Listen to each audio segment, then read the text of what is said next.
Hello. Thank you for you guys coming today. My name is Ken Lee. I'm the parent in District 20. And I'm here to address a pressing issue affecting our community, the lack of funding for after-school program at the several District 20 school, including PSIS 104, PS 112, PSIS 30, PS 185, PS 247, and PS 939, as well as for the community-based organization NIA and FIAO. This loss of funding means that essential program which provides free after-school activity for our children are not longer available. This comes at a time when the many families are struggling to make the end meet with the mounting bill and the challenge of the putting the food on the table. Despite the government allocate of 100 million for and the new list program our children and the family in District 20 have not received the support they need. We are calling on our community, including parents and elected officials standing. We are respond this funding. I'm sorry, I can't see my phone. Okay. This is not this is a political issue, and we are agree. I'm sorry, I can't see the phone. Okay.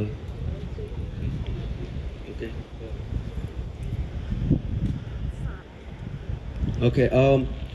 Okay. I'm gonna make a short turn. I don't want to speak too much, and I'm giving a time to the other parent. Okay, or CEC 20. I'm gonna invite CEC 20 president for Steve Stove to speak. Thanks so much, Ken. Thank you so much for organizing this. As a quote-unquote regular citizen, it takes a lot of effort even just to pull together a rally like this. I know, and it's impressive that you just took the initiative to do this. As Ken mentioned, my name is Steve Stowe. I'm the president of the Community Education Council in District 20.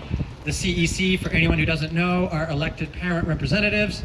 We support education needs. We advocate for the education needs of the district. It's taught to our after-school programs, and I want to start with a little education lesson. I've talked to a lot of the people who are supposedly involved with this, and the word of the day, everyone, is bureaucrats. What is a bureaucrat? A bureaucrat is a government employee who is not elected. Bureaucrats just do their job and hope no one notices. Bureaucrats are not accountable to the citizens. They hope no one notices what they do, and they offer lots of excuses when things are not done in an acceptable way. That's what happened here. I've talked to the bureaucrats in charge of making this decision in Albany. We've gotten nowhere. We've gotten vague answers. We've gotten unacceptable answers. And so what I'm asking for today is our elected officials to assist in getting the answers that we deserve. Our CEC passed a resolution asking for exactly that. It's not enough to just say, well, the decision, it was with a new methodology, and sorry, you don't get any money under it. It's completely inconsistent with the history of NIA and FIAO in this operating for many years as very strong providers of after-school funding. So specifically today, as I stand here as a CEC member, I'm asking for the state assembly and the state senators in our district to get the answers we need. what's especially everyone should know is that the state assembly and the state senate elect the Board of Regents, and the Board of Regents oversees all these bureaucrats in this department that did this. So I'm asking for our elected officials to go to the Board of Regents, who they oversee, and get the answers we need. It's totally unacceptable that the funding was cut on such short notice, and maybe there's more funding, or maybe we can change this for next year, but either way, we need more answers than we're getting right now. And so I'm asking our state senators and state assembly members to be our partners in that and come through with the answers for our community. Thank you very much. Thank you. Thank you. Next, I'm going to invite Assemblyman William Colden speak to. You know, it is absolutely outrageous. It's not only unacceptable, but from my point of view, it's outrageous. Because the state legislature passed a budget that included more monies for after-school programs, and how does more all of a sudden turn into less? Where is the money? Where did it go? That is a very serious question, and one of the reasons why I believe very strongly in after-school programs is because it affects the education of the children, absolutely. It affects the very status of the families. Parents who are working at jobs rely upon after-school programs to be able to keep their jobs and to do what needs to be done. It is absolutely counterindicative of whatever pro-education views anyone could possibly have to cut back on after-school programs, and to do it without an explanation, because there really hasn't been an explanation. The state has said that they had a criteria for whether organizations were qualified, and both the Federation of Italian American Organizations and the NIA organization passed the criteria. They were both told, you passed. You got a higher score than you needed, the minimum score needed to qualify. But yet, we don't have enough money to get to where your score was. Now, these are both credible programs. These are both that recognize they've been operating and they've been doing a good job. By the state criteria they passed, how come now you're saying that even though we got more money in the budget for after-school programs, these programs don't qualify? We didn't have enough money to qualify them. Where did the money go? And I definitely am going to be continuing to contact the State Office, Department of Family Services, and the regions, because I think now it has to go to the regions. We've not gotten answers from the Office of Children's Services that supposedly oversaw the criteria and came up with this outrageous result. So I'm absolutely going to be contacting the regions together with the other assembly members and state senators who are affected by this, and we need to get straight answers. And it's not just a matter of getting answers. We need to get this corrected. There are parents right now who still haven't found an alternative, who still have not found a solution. So I definitely support what has been said here. CEC 20 is an excellent board that has been working hard on education. I certainly think that we need to get answers to them. They've been elected by the people to oversee these things, to deal with these things, to be the people's voice in these things. And we need to get them direct information on what's going on, and we need to get them some remedy to correct what is not going on, which is to fund the programs that have been successful in the past. So I definitely intend to fight on this issue. We got to go maybe do some more grassroots on this issue, and we've got to come up with answers. And if we don't get the answers, then we have to find out why they don't want it. What is it they're not telling us? What happened to the money? Because we have a right to know, the people have a right to know, parents have a right to know. So I'm going to definitely, be asking the questions, and let's see what happens. They need to give us satisfactory answers, or they're going to be held accountable to us for not doing it. Thank you. Next, we're gonna invite Susan Zhang. Hello, I'm Council Member Susan Zhuang. I want to thank CEC members. You guys really organize and speak up for this issue. 2 weeks, probably more than 2 weeks, after I received phone calls that in my district, NYS. But I want to find out the reason. So many phone calls so far made, and I did not get an answer. I have been said so many times, this district, my district, is not a wealthy district. We don't have mentions. When we talk about resources, where's our resources? You cut our resources, and you cut our students' money. This is not a way to go. We cannot accept this. We need, in my district, a lot of immigrant families. A lot of parents, they have full-time job. They have go to work. They cannot come to pick up kids at 2 o'clock, and then they go back to work. Children in school, they deserve the funding for after-school programs. Why you cut our after-school program? There's no reason here. We have to make sure every single program in our district have to be fully funded. There's no excuse cutting any money from our kids. We have all the money for the other program. We have money to build more homeless shelters. Why we don't have money for our students? I always have this question. And when we talk about resources, why we don't get the resources we need and give us something we don't need? This is not fair. It's not fair to our district. It's not fair to our parents. It's not fair to our students. We have to make sure we have everything for our kids. That's what our kids deserve. That's what I'm going to keep fighting and make sure we have all the resources for our kids. Thank you, and thank everyone come out and speak up for this issue. Thank you. Thank you for Susan Zhang. Next speaker will be John. Okay. Yeah. Oh, yeah. Yeah, okay.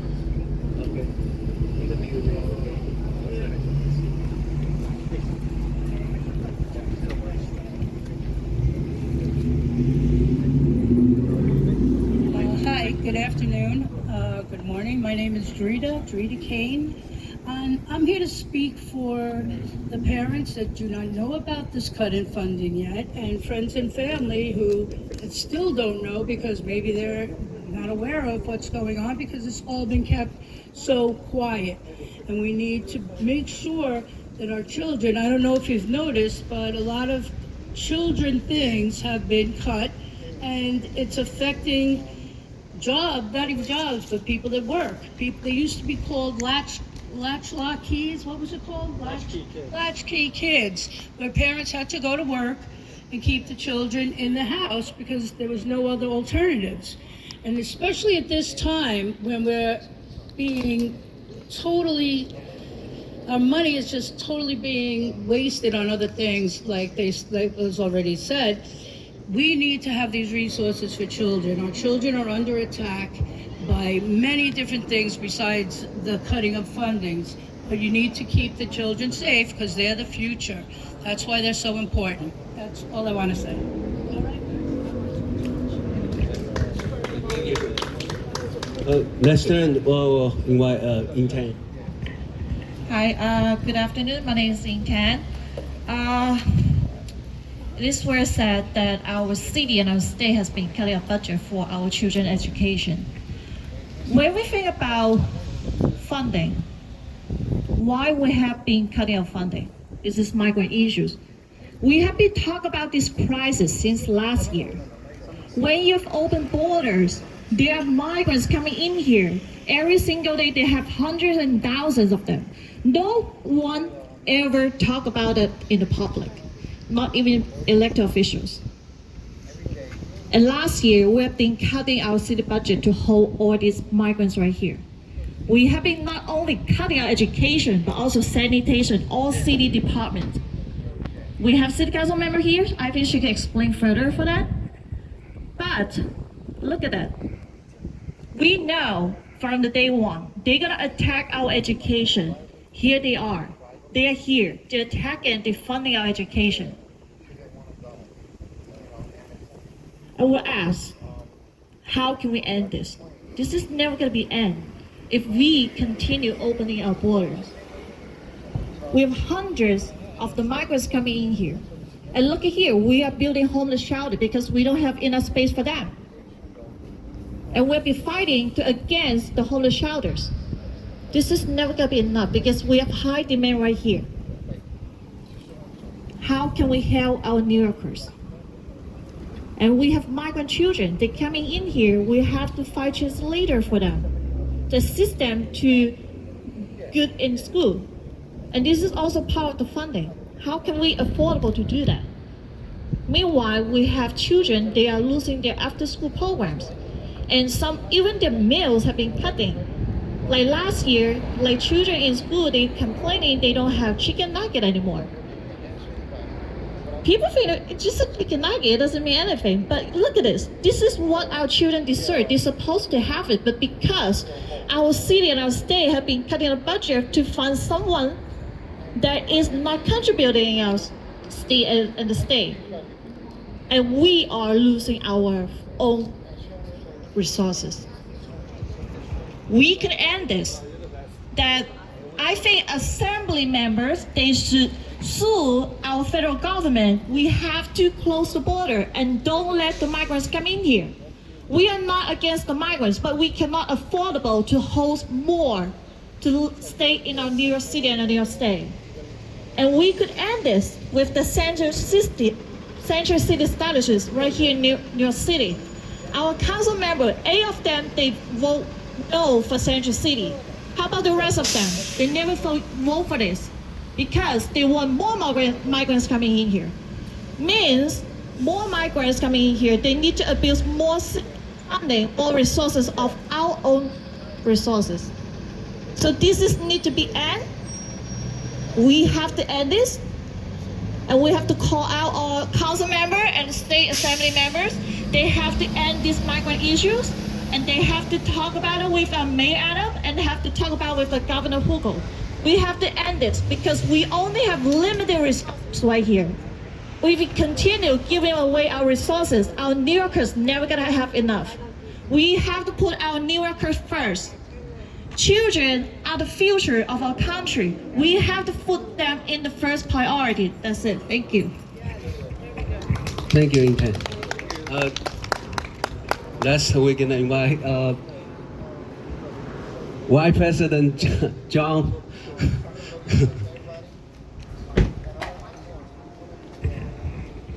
Good evening, everybody. Thank you for coming out, the elected officials and everybody else. Thank you for Ken Lee for doing this. So we're at a point where it's almost September 1st, and there's still no after-school funding for like 6 schools, 2 CBOs. This is unacceptable. We need to do what we have to do, just like they cut the funding for school safety agents for the class. This is becoming a problem within District 20 and all districts. So we need to come together. We need to hold everybody accountable. You're a state senator, you're a congresswoman, congressman, you're assemblyman. You all can work together to get funding. Find a way to get the funding and bring it where we have after school for each District 20 school. Have a good day. Thank you. Next time we're gonna invite Joy Xia.